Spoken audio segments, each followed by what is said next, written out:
হচ্ছে স্বর্গ থেকে ইন্দ্র আর শচী নেমে আসছে। কেউ কেউ বলছে না না, কৈলাসের যেন হরগৌরী নেমে আসছে। কেউ কেউ বলছে বৈকুণ্ঠ থেকে যেন লক্ষ্মীনারায়ণ নেমে আসছে।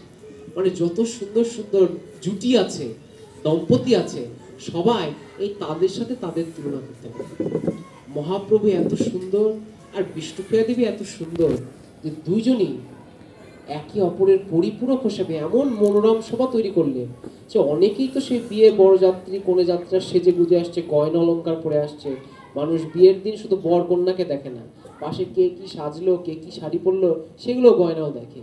কিন্তু আজকে বর কন্যার সৌন্দর্য এমনই ছটা, আর কারো সৌন্দর্যই তাদের সামনে ফিকে পড়ে যাচ্ছে, কারো দিকে আর তাকাতে তো মনই যাচ্ছে না। চোখ আটকানো খুব কঠিন জিনিস, একটা জিনিসের চোখ আটকানো খুব কঠিন জিনিস, কিন্তু তার সৌন্দর্য যদি এমন হয় চোখই যদি সে আটকে নেয়, তাহলে কিন্তু অন্যদিকে আর চোখ দেওয়া যায় না। সেই জিনিসটাই মনে চোখ আটকে ধরেছে। আজকে গৌর বিষ্ণুপ্রিয়া তেমন, আমাদের কিন্তু গৌর বিষ্ণুপ্রিয়ার ছবি দেখেছেন না, একই পালঙ্কের উপর গৌর সুন্দর বাঁশিটা ধরে বসে আছে, তার মাথার চূড়াটা বিষ্ণুপ্রিয়া দেবীর দিকে ঈষৎ বাঁকানো, ময়ূর পাখা দিয়ে যুক্ত। সেই ছবিটাও চমৎকার। আমার খালি একটাই কথা কি জানেন, ওই যে কালকে যেটা বললাম, যখন পথটা হচ্ছে গাওয়া হচ্ছে কান দিয়ে শোনে, আর যেটা চোখের সামনে দেখানো হচ্ছে সেটা মন দিয়ে দেখে। আমাদের আপনারা কিন্তু জানেন যে ভজনের শুরুই কিন্তু শ্রবণ কীর্তন দিয়ে, অর্থাৎ শুনতে হবে, দেখতে হবে। এভাবেই কিন্তু মানুষ আস্তে আস্তে ভজনের পথে ঢোকে। কিন্তু ওখানেই আমাদের যেন গলতটা থেকে যাচ্ছে। পদ পদের মতো হচ্ছে, আমরা আমাদের মতো আছি, কিন্তু পদের প্রত্যেকটা কথার কত ওজন, কত মানুষের, কত বিখ্যাত মানুষের স্মরণ হচ্ছে, এটা যেন হয়েই যাচ্ছে, কিন্তু আমরা গুরুত্ব দিচ্ছি না। এই সময় আপনি ভাবেন না, এই সময় যদি লটারির অ্যানাউন্সমেন্ট হতো, আপনি লটারি কাটছেন, চিন্তা করেন তো কেউ কি ওই সময় অন্যদিকে মন থাকতে পারতো, ঠিক লটারিতে আমারটা বাদে কিনা দেখতে, তাই না? অথবা কোনো একটা রেজাল্টের ঘোষণা হচ্ছে, আপনি পাশ করবেন না ফেল, তখন কি আর কোনোভাবে অন্যদিকে মন দেওয়া সম্ভব? সম্ভব হতো না।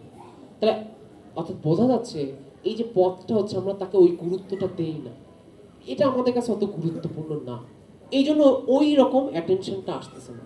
কিন্তু এটাও গুরুত্বপূর্ণ, যেটা বললাম, ব্যথা তো আসবে, ওই ব্যথাটাকে যে মলম লাগাতে শিখবেন, এখানে যদি মন না দেন তাহলে মলম লাগাতে শিখবেন কি করে?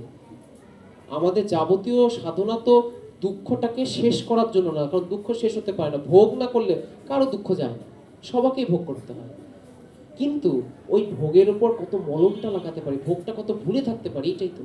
যে আমি না শুনি, মন্দিরে আসলাম, গোপাল কেমন মালা পরলো, কেমন ভাবে সাজলো, কিভাবে আমাদের ঠাকুরকর্তা সাজালেন, সেটা যদি ভালো করে দর্শন না করি, তাহলে আর কি হলো?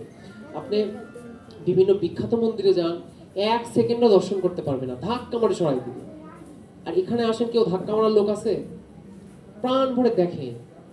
এই যে আপনারা যে 1 মাস সুযোগ পাচ্ছেন পাঠ কীর্তন শোনার, আমি যে জায়গা থেকে উঠে আসছি, কোথাও পাঠ কীর্তনের পও হয় না, আমরা নিজেরা নিজেরাই করতাম। তাই মনে হয় ভগবান খুব লোভ দিছে এই পাঠ কীর্তনে, যেখানেই হয় মানে শুনি, খুব খুব ভালো লাগে। আপনারা যে 1 মাস সুযোগ পাচ্ছেন, এখন চিন্তা করেন তো, এখান থেকে আপনার যদি ঘাট ধরে ওই আমার মতো একটা জায়গায় নিয়ে যায় যেখানে পাঠ কীর্তন হয় না, তাহলে আপনার কেমন লাগবে? ভালো নিশ্চয়ই লাগবে। যারা মালা করে মন নাই, কিন্তু আমি যদি বলি মালা ছেড়ে দাও, একেবারে ছেড়ে দাও, আমি নিয়ে নিচ্ছি, দেখবেন উনি কিন্তু পারবেন না, কারণ এটা সম্ভব না। অত নিষ্ঠা নাই ঠিক আছে, কিন্তু তবু একটু ভালোবাসা কিন্তু জন্মে গেছে, ছাড়তে পারবে না।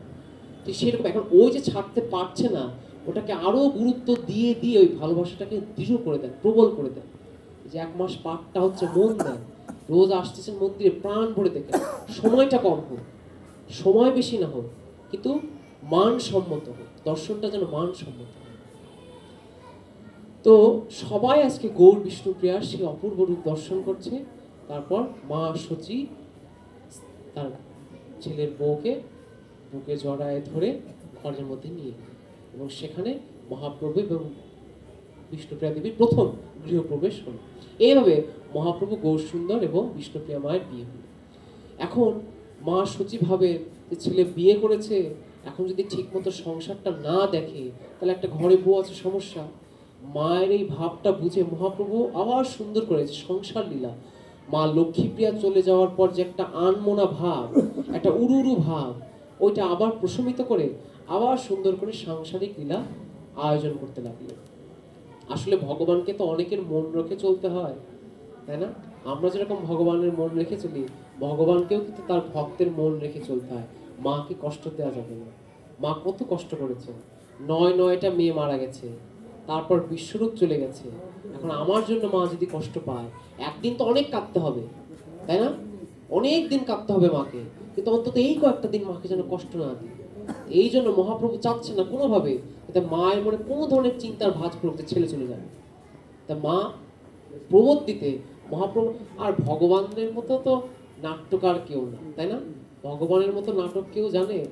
দেখেন, নিজের পার্শ্বদ জয় বিজয়কে রাবণ বানায় কি সুন্দর যুদ্ধ করতেছে, যুদ্ধ করে তাকে মেরে আবার নিজেই তাকে নিজের চরণে স্থান দিচ্ছে, তাই না? এই জয় বিজয়কে নিজের মামা কংস বানায়, তার সাথে যুদ্ধ করে তাকে মুক্তি দিয়ে আবার নিজের চরণে নিয়ে আসবে। সুতরাং ভগবানের মতো নাট্যকার কিন্তু কেউ নেই। সে নিজেই নিজের শত্রু হচ্ছে, নিজেই নিজের বন্ধু হচ্ছে, নিজেই নিজের মা হচ্ছে, নিজের বাবা হচ্ছে, নিজে এক ভগবানই কত রূপে কত অনন্ত লীলা হচ্ছে, এক হরি সব রূপে বিরাজিত। তো সুতরাং মা যাতে কষ্ট না পায়, তাই আমাদের মহাপ্রভু কিন্তু দারুণ নাট্যকারের মতো নাটক শুরু করলেন। মা ঘুণাক্ষরেও চিন্তাও করলেন না যে কোনো সমস্যা হতে পারে। এরকম হচ্ছে এরকম হচ্ছে। এরপর একদিন মহাপ্রভু ঠিক করলেন, বাবা তো চলে গেছে অনেক দিন হলো, আমাদের জগন্নাথ মিশ্র, তার পিণ্ডদান দেওয়া উচিত। প্রত্যেক সনাতনী পুত্র কন্যা বা নাতি নাতনির উচিত তার পূর্বপুরুষদের নামে একটা পিণ্ড দেওয়া, যদি সুযোগ হয় গয়াধামে যে পিণ্ড দেওয়া। এবং সেটা যদি সম্ভব না হয়, আপনারা হয়তো জানবেন, আমাদের সিলেটে কিন্তু বিষ্ণু পাদপদ্ম চিহ্ন মন্দির আছে, আপনারা যদি জেনে থাকেন। আমাদের সিলেটে, আমি ঠিক জায়গাটা আমি বলতে পারবো না, তবে সার্চ দিলে আপনারা দেখতে পারবেন বিষ্ণু পাদচিহ্ন মন্দির আছে। এবং বলা হয় যে এই পাদচিহ্ন শ্রী বিষ্ণুর, এবং সেই বিষ্ণুর যত যাবতীয় চিহ্ন আমাদের গয়াধামে আছে, ওই বিষ্ণুর চরণেও সেই সেই চিহ্ন আছে। আমার আমার পরম গুরুদেব ডক্টর মহানামব্রত ব্রহ্মচারী বিভিন্ন শাস্ত্র থেকে তুলে তুলে দেখেন যে এটাও বিষ্ণু পদচিহ্ন। যারা ভারতে যেতে পারবে না, যারা গয়াধামে যাওয়ার সেরকম অর্থবল, জনবল বা স্বাস্থ্যবল নাই, তারা আপনারা চেষ্টা করতে পারেন ওই সিলেটে যে ওই বিষ্ণু পাদ পদ্ম চিহ্ন মন্দিরে যে ওখানে আপনাদের পিতৃপুরুষের নামে পিণ্ড দিতে, এটা করা যেতেই পারে। যদি সম্ভব হয় সিলেটে যে আপনার, তাতে লাভ হবে দুটো, একটা পিণ্ডদানও হয়ে যাবে, এবং যেহেতু মহাপ্রভুর ওটা পৈতৃক নিবাস, ওটাও আপনাদের দেখা হয়ে যাবে, সিলেট দর্শন হয়ে যাবে। তো যাই হোক, তো মহাপ্রভু ঠিক করলেন যে তিনি যাবেন গয়াধামে। গয়াধামে গিয়ে সেখানে তার পিতার উদ্দেশ্যে পিণ্ডদান করবেন। সেখানে কি হলো, সেখানে তিনি যেই মাত্র ওই বিষ্ণু পাদপদ্ম চিহ্ন দর্শন করলেন এবং সেখানে সেই চিহ্নগুলো দর্শন করলেন, তার ভাবান্তর হলো। এবং এমন ভাবান্তর হলো, সারাক্ষণ দিনে দিনে কৃষ্ণ বলে বলে মুখে ঝাঁক ফেনা উঠে গেল, শ্রী চৈতন্য অচৈতন্য হয়ে গেল। এত আনন্দ, এত কৃষ্ণ বিরহ এই প্রথম তার মধ্যে দেখা দিতে গেল। তাকে দেখে ঈশ্বরপুরী একজন ছিলেন, আমরা সবাই জানি, মাধবেন্দ্র পুরীর শিষ্য ঈশ্বরপুরী, তার কাছে মহাপ্রভু দীক্ষা নিলেন। কেন দীক্ষা নিলেন? কারণ যদি দীক্ষা না নেওয়া হয় ভগবানকে পাওয়া যায় না, এরকম একটা শাস্ত্র বাক্য আছে। শাস্ত্র এটাই বলে, আপনি শুধু গুরু ভগবানকে না, আপনি যে কোনো কাজই দেখেন, লেখাপড়া বলেন, গান বাজনা বলেন, ছবি আঁকানো শেখা বলেন, যে কোনো কাজ বলেন, গুরু ছাড়া সেটা কিন্তু সার্থকভাবে হয় না। সুতরাং ভগবানকে পাওয়ার ক্ষেত্রে গুরু প্রয়োজন। কিভাবে রাস্তা চলতে হবে, কিভাবে ভগবানকে খুশি করতে হবে, ভগবানের সাথে আমার কি সম্বন্ধ হবে, তিনি আমার প্রভু হবেন না পুত্র হবেন না প্রিয়তম হবেন, এটাও কিন্তু আমার গুরুদেবই বলে দেন, তাই না? গুরুদেবের যে ভজন ধারা, সে গতকালকে আমাকে কেউ যেন বলছে একাদশী কবে করবে, মঙ্গলবার না বুধবার? আমি বললাম আমি তো জানি না, কিন্তু আপনার গুরুদেব যেটা বলবে ওইটাই আপনার একাদশী। সেটা যদি মঙ্গলবার হয় তাহলে মঙ্গলবার, যদি বুধবার হয় বুধবার। সুতরাং গুরুর যা নির্দেশ সেই পথে আপনার ভজন। তো মহাপ্রভু কিভাবে দীক্ষা নিলেন জানেন তো? তিনি আগে নিজে ঈশ্বরপুরীর কানে দীক্ষা দিলেন, ঈশ্বরপুরী সেই মন্ত্রটাই আবার মহাপ্রভুর কানে দিলেন। অর্থাৎ আসলে কোনো দীক্ষা হলোও না, আবার হলো। যেরকম সূর্য কিন্তু কখনো পূর্ব দিকে ওঠে না, পশ্চিম দিকে অস্ত যায়। সূর্য আমাদের থেকে কোটি কোটি হাত দূরে এবং কোটি কোটি গুণ বড়। আমাদের পৃথিবী ঘোরে বলে যে অংশটা সূর্যের দিকে আসে সেটা দিন, যেটা ঘুরে যায় সেটা রাত। পূর্ব দিকে আমরা দেখি সূর্য ওঠে, পশ্চিমে অস্ত যায়, আসলে কিন্তু তা হয় না। আবার এটাও মিথ্যা না, আমরা যেখানে দাঁড়ায় থাকি সেখান থেকে কিন্তু আসলেই সূর্য ওঠে না, এটাও আবার মিথ্যা কথা, তাই না? ঠিক সেই রকমই মহাপ্রভু দীক্ষা নিলেন, আবার দীক্ষা নিলেনও না। কারণ তিনি নিজে আগে ঈশ্বরপুরীর কানে মন্ত্র দিচ্ছেন, ঈশ্বরপুরী আবার তার কানেই সেই মন্ত্র, অর্থাৎ মন্ত্র দীক্ষা হলো আবার হলো না। ভগবান একটা শিক্ষা দিলেন যে ভজন করতে এলে গুরু দীক্ষা নিতে হয়। আমি সাক্ষাৎ যদি ভগবানও হই, তাও আমাকে দীক্ষা নিতে হবে, দীক্ষা নিয়ে শিক্ষাতে হবে। কারণ মহাপ্রভু এবার আসছেন লোকশিক্ষা হিসাবে এবং ভক্ত হিসাবে। এবার কিন্তু ভগবান রূপে আসেননি, তাই না? ভক্ত রূপে কিভাবে ভক্তি করতে হয় সেইটা শেখাতে আসছে। তো ভক্ত হয়ে আসবে আর দীক্ষা নেবে না, এই মাসিরা মেশরা যদি জিজ্ঞেস করে কি মহাপ্রভু এত ভক্ত শিখালেন, দীক্ষা তো নেননি আপনি, তাহলে আমরাও দীক্ষা না নিই, এমনি ভজন করি। মহাপ্রভু বলবেন না, অত সহজ না, আমিও দীক্ষা নিয়েছি ঈশ্বরপুরীর কাছে গয়া ধামে, তো সুতরাং আমাদেরও দীক্ষা নিতে হবে। তো ঈশ্বরপুরীর থেকে মহাপ্রভু দীক্ষা নিয়ে ফিরে এলেন আবার নবদ্বীপে। কিন্তু যে গৌর গেল, সে গৌর কিন্তু আর ফিরল না। এর হাব ভাব, মুখের ভঙ্গিমা, নরণ চরণ একদম আলাদা। এখন আর লেখাপড়া করানোর প্রতি কোনো মন নাই, সংসারের প্রতি কোনো আগ্রহ নাই, চোখের জল কখনো শুকায় না। আমরা পুরীধামে শুনি না যে জগন্নাথের কখনো হাতের অন্ন শুকায় না, একটার পর একটা ভোগ চলতে থাকে, ঠিক সেরকমই মহাপ্রভু গৌর সুন্দরের জন্য চোখের জল শুকাচ্ছে না, দিন রাত কৃষ্ণ কৃষ্ণ বলে কাঁদছেন। মানুষ তো সংসারের জন্য কত কাঁদে, আজকে নবদ্বীপে সবাই দেখছে যে কৃষ্ণ কৃষ্ণ বলে এইভাবে কাঁদা যায়, কাঁদতে কাঁদতে মাটি ভিজে যাচ্ছে, কাপড় চোপড়, একটা যুবক পুরুষ কাপড় চোপড় ঠিক রাখতে পারছে না, এমনই তার বিরহ। তাকে দেখে ওই যে অদ্বৈত ঠাকুর, ওই যে শ্রীবাস ঠাকুর, ওই যে গদাধর পণ্ডিত, এরা সবাই তাকে ঘিরে ধরছে। একবার যখন ফুলে ফুটে ওঠে, একবার যখন সুগন্ধটা ছড়ায়, মৌমাছিদের কিন্তু ঘোষণা দিতে হয় না মাইক দিয়ে, তার ওই গন্ধে এমনিই চলে আসে। কোথা থেকে সব জুটে আসে আমরা বুঝি না। আবার সব থেকে বড় ভোমরা আমাদের নিতাই যাদব কোথা থেকে এসে গেল। হ্যাঁ, সব পাগলের মেলা জুটে গেল আমাদের নবদ্বীপে। কোথায়? শ্রীবাস ঠাকুরের অঙ্গন। আমাদের যে এখন আমরা এটা করছি, এটাও কিন্তু শ্রীবাস অঙ্গন হয়ে গেল, তাই না? যেখানে মহাপ্রভুর কথা, যেখানে মহাপ্রভুর কীর্তন, সেটাই অভিন্ন শ্রীবাস অঙ্গন। শ্রীবাস অঙ্গন থেকে প্রথম সংকীর্তন আন্দোলন, প্রথম চাঁদ কাজী দলনের উদ্দেশ্যে মশাল মিছিল, এইটা কিন্তু মহাপ্রভুই শ্রীবাস অঙ্গন থেকেই শুরু করলেন। তো সবাই এই এত সুন্দর যে কৃষ্ণ ভক্ত, একে নিয়ে এসে এর কথা, এর গান শুনতে চায়। তো একটা বিশাল বড় একটা বৈষ্ণব মণ্ডলী তৈরি হয়ে গেল। মহাপ্রভু তাদেরকে বিভিন্নভাবে গোবিন্দ কথা, শ্রীকৃষ্ণ কথা, রাধারানীর ভাব, রাধারানীর বিরহ, ভাগবত কথা, কীর্তন, পদাবলী, এগুলো নিরন্তর শেখাচ্ছেন এবং এর মধ্যে দিন রাত্রে আনন্দ আছে। বললাম তো, পুলিশ ডাক্তার ওরা তো নিজেরা নিজেদের কাজে ব্যস্ত থাকে, সময় কোথা থেকে চলে যায় নিজেরাও জানে না, কিন্তু ঘরের বউ ছেলেটা বোঝে যে সময় তো কাটে না। ঠিক একই অবস্থা হলো সচিমায়ের এবং আমাদের বিষ্ণুপ্রিয়া। বিষ্ণুপ্রিয়ার বিয়ে হয়েছে 11 বছর বয়সে, মহাপ্রভুর বয়স তখন 21 বছর বয়স, তাদের মধ্যে 10 বছরের পার্থক্য আর কি। তো 12 বছরের 11 বছরের একটা মেয়ে সদ্য বিয়ে হয়েছে, কিন্তু সে দেখছে তার স্বামীর হাব ভাব দিন দিন কেমন যেন পাগলাটি হয়ে যাচ্ছে। ঘরে আসেন না, ঘরে থাকেন না, নিরন্তর কৃষ্ণ বলে কাঁদে। আর সব সময় বিভিন্ন মানুষ তার বাড়িতে আসে, গৌরসুন্দর যদি থাকেনও তাকে নিয়ে চলে যান। সমুদ্রের ঢেউ যেরকম সব কিছু নিয়ে যায়, ঠিক সেরকমই সব ভক্তের দল আসে, বৃহত্তর সমাজ আসে আর তার বাড়ি থেকে তার স্বামীকে নিয়ে যায়। তো বিষ্ণুপ্রিয়া প্রত্যেকদিন এভাবেই দেখেন। আর মনের দুঃখ, তার দুই সখী ছিল, অমিতা আর কাঞ্চনা। এই কাঞ্চনা আর অমিতাই জীবনের শেষ দিন পর্যন্ত তার বিরহের সঙ্গিনী হিসেবে ছিল। যেমন আমাদের রাধা ঠাকুরানীর সাথে ছিলেন ললিতা, বিশাখা, অষ্টসখী ইত্যাদি সব আমাদের মঞ্জুরিরা, আমাদের যে বিষ্ণুপ্রিয়া মা, তার সাথে ওই অমিতা আর কাঞ্চনা থাকতেন। শাশুড়ির সাথে তার এইগুলো কথা হয় না, তাই না? ভাবের একটা বিষয় আসে, রসের একটা ব্যাপার আছে, শাশুড়ির সাথে বাৎসল্যময় সম্পর্ক। কিন্তু এই মাধুর্য সম্পর্ক, এটা শুধু সখীর সাথে সখী বলতে পারে। তো তার এই অমিতা এবং কাঞ্চনা এই দুই সখীর কাছে মনের কথা জানাতেন। এবং অমিতা কাঞ্চনা সব সময় খবর দিতেন যে আজ গৌরসুন্দর ওখানে পড়ে গেল, আজ গৌরসুন্দর ওখানে নাচতে নাচতে অজ্ঞান হয়ে গেল, কাল গৌরসুন্দর। পরে মহাপ্রভু কাটে ছুলে তার, কিন্তু এইদিকে বিষ্ণুপ্রিয়া ঘরের মধ্যে দাপাদাপি করে থাকতে পারে না। অত সুন্দর একটা মানুষ, তার গায়ে আঘাত লাগে, বিষ্ণুপ্রিয়া এটা মেনে নিতে পারে না। আমার ছোট ছেলেটা যদি পড়ে যায়, আসলে ব্যথা লাগে, ওর কাঁদেও, কিন্তু বুক ফাটে কিন্তু মায়ের বাবা, তাই না? ঠিক সেই রকমই আমার আমার স্বামীর শরীর এত নরম, এত কোমল, এনার রাতে যখন আমি চরণ দাওয়াই, চরণ সেবা করি, দেখি চরণে হাত দিলে চরণটা যেন দইয়ের পর নবনীতের মতো কোমল। দইয়ের মানে নবনীত। চাপ দিলে যেরকম দই নেমে যায়, ঠিক স্বামীর শরীরটাও যেন তেমন।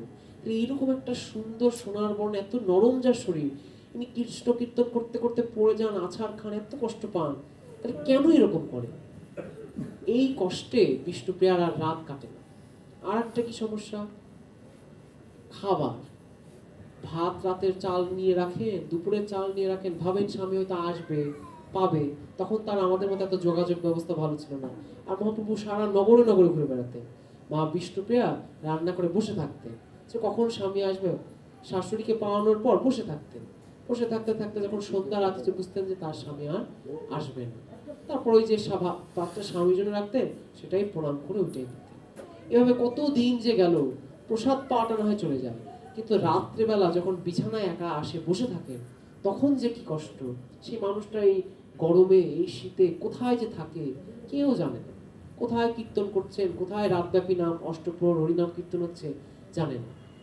সেই সময় মেয়েদের অবস্থা তো এত ভালো ছিল না, তো তারা নিজেরাও, আপনারা যেরকম তাহলে ভাবেন আপনাদের কত সৌভাগ্য, আপনারা এসে নাম কীর্তন শুনতে পারছেন। তখনকার সেই সমাজের মেয়েদের কিন্তু এত সৌভাগ্য ছিল না। আমাদের শ্রীবাস পণ্ডিতের যে স্ত্রী মালিনী দেবী, উনিও কিন্তু ঘরের ভিতর থেকে বসে বসেই নাম কীর্তন শুনতেন, নিজে বের হতে পারতেন না। তো ফলে সেই সময় ওই যুগটা ছিল না। মহাপ্রভু সেই সুযোগ কিন্তু আমাদের দিয়েছেন। তো মা বিষ্ণুপ্রিয়া বের হতে পারতেন না, কিন্তু মনে মনে সারা রাত ওই বিছানার পাশে বসে বসে স্বামীর কথা চিন্তা করতেন। চিন্তা করতে করতে ঢুলে ঢুলে পড়ে যেতেন। এইভাবে দেবী বিষ্ণুপ্রিয়ার দিনগুলো এভাবে চলতে লাগলো। এইভাবেও তাও দিন কাটে, কিন্তু শাশুড়িকে সবসময় প্রবোধ দিতে হয়, কারণ শাশুড়ি চিন্তা করেন বিভিন্নভাবে। শাশুড়িকে এই কথা ও কথা, না উনি ভালো আছেন, উনি এখানে আছেন, ওখানে আছে বলে বলে শাশুড়িকে প্রবোধ দিতে থাকে। এভাবে 2-3 বছর গেল। মহাপ্রভু এবার একবার এসে বলেন কি, এই কথা বিষ্ণুপ্রিয়ার এটা শোনার জন্য তৈরি ছিলেন। মহাপ্রভু একদিন এসে বলেন, প্রিয়া, ইচ্ছা হয় আমি সন্ন্যাস নিই। বিষ্ণুপ্রিয়া বলেন, কেন আপনি সন্ন্যাস নেবেন কেন? বলেন, শোনো না, মানুষ আমার কথা নিতে চায় না। আমি সংসারী, আমি বিয়ে করেছি, মানুষ আমাকে সংসারী ভাবে। আমি যে আসলে সংসারী পুরুষ নই, আমি যে জগন আত্মা, জগৎকে শিক্ষা দিতে আসছি, উদ্ধার করতে আসছি, মানুষ এটা বোঝে না। আমি দেখেছি মানুষ কিছু না জানলেও সন্ন্যাসীদেরকে সম্মান করে, সন্ন্যাসীদেরকে শ্রদ্ধা করে। আমি যদি সন্ন্যাস নিই, তাহলে মানুষ যদি নাও চায় তবেও আমার একবার চরণে পড়বে। আর ওই চরণে পড়ার সুযোগে আমি যদি দুর্লভ কৃষ্ণ আমাদের কানে দিতে পারি, তবে জীবের উদ্ধার। একবার যদি ওরা শোনে, তাহলেই তাদের উদ্ধার। সুতরাং বিষ্ণুপ্রিয়া, আমি সন্ন্যাস নিতে চাই। বিষ্ণুপ্রিয়া দেবী বলেন, প্রভু, আমি বুঝতে পারছি কিসের জন্য আপনি এরকম বলছেন। আমি আপনার পথের বাধা তো। আপনি আসলে সন্ন্যাসের জন্য সন্ন্যাস নিতে আসছেন না। আমি যে আপনার স্ত্রী হয়ে আছি, আপনার এই জিনিসটা ঠিক লাগছে না। আপনি আসলে তো বিবাহ করতে চাননি, আপনার মায়ের কথায় আপনি আমাকে বিয়ে করেছেন। চিন্তা করবেন না প্রভু, আমি আমার বাবার বাড়ি চলে যাব, কিন্তু একটা আমার কথা রাখুন, আপনি সন্ন্যাস নিন। কারণ আমি বলি, আপনার মায়ের কিন্তু শরীরটা আর ভালো না, ওনার যা বয়স, যদি একবার আর শোক পান, বেচারা মানুষটা কিন্তু আর বাঁচবেন না। সুতরাং মায়ের কথা চিন্তা করে, মায়ের কথা চিন্তা করে যখন বিয়ে করেছেন, দয়া করে মায়ের কথা চিন্তা করে আর সন্ন্যাস নেবেন না। এই কষ্টটা, এই অনুরোধটা আমার লাগে। তো মহাপ্রভু বিষ্ণুপ্রিয়ার কথায় হ্যাঁও বললেন না, নাও বললেন না। কিন্তু বিষ্ণুপ্রিয়ার মনে ওই যে একটা ভয় গেঁথে গেল, এই ভয়টা আরো দৃঢ় হতে লাগলো কিভাবে জানেন? একদিন পুকুর পাড়ে যে সোনা হারায়, কানের যে সোনার দুল হারায়। আর একদিন কাজ করতে যে পাটা কেটে গেল। আর একদিন একটা ঘটিনা বাটি ভেঙে গেল। এইভাবে বিভিন্ন দিন বিভিন্ন জিনিস হয়, আর বিষ্ণুপ্রিয়ার মনের দৃঢ়তা আরো বাড়তে থাকে যে আমার স্বামী চলে যাবে। কিন্তু মহাপ্রভু আবার এদিকে আর এক কাণ্ড শুরু করেন, আর এক লীলা শুরু করেন, যাতে এই আমার মা এবং বিষ্ণুপ্রিয়া কোনোভাবে টের না পায় যে আমি কোন দিন বের হবো, এবং আমার পথে কোনোভাবে বাধা না দেয়। ইনি কি করলেন, আবার ওই আগে যেরকম সংসারী ছিলেন, আবার ওই সংসার শুরু করলেন। পোচা মেয়েরে বাড়ির হিসাবের খাতা নিয়ে হিসাব করছেন, আবার ছাত্র পড়াচ্ছেন, আবার স্বাভাবিক যেরকম জীবন একটা সংসারী মানুষ করতে থাকে, আমাদের রঙ্গ নটবর গৌর সুন্দর তাই করতে লাগে। বিষ্ণুপ্রিয়া যতই এগুলো করুক, তার মনের যে একটা চিন্তা, দুশ্চিন্তা, এটা কিন্তু গেল না। এটা মনে সবসময় তার আঁকিবুকি করতে লাগে। মহাপ্রভু, গতকালকে আমরা জয়দেব গোস্বামীর মানভঞ্জনে শুনলাম না, ওই যে কি হলো, শ্রীকৃষ্ণ এসে বললেন আমি আমার প্রাণও তোমাকে দিতে রাজি, তুমি তাও আমার পর মান করো না, মুখটা একবার আমার দিকে তাকাও। রাধারানী যখন তাও রাজি হলেন না, তখন কি বললেন, তোমার চরণ কমলটা দাও আমার শিরের ভূষণ করে। এইবার রাধারানী আর না করতে পারলেন না, তাকায় দিলেন, তাই না? ঠিক সেই রকমই মহাপ্রভু এরকম একটা, আসলে ভগবান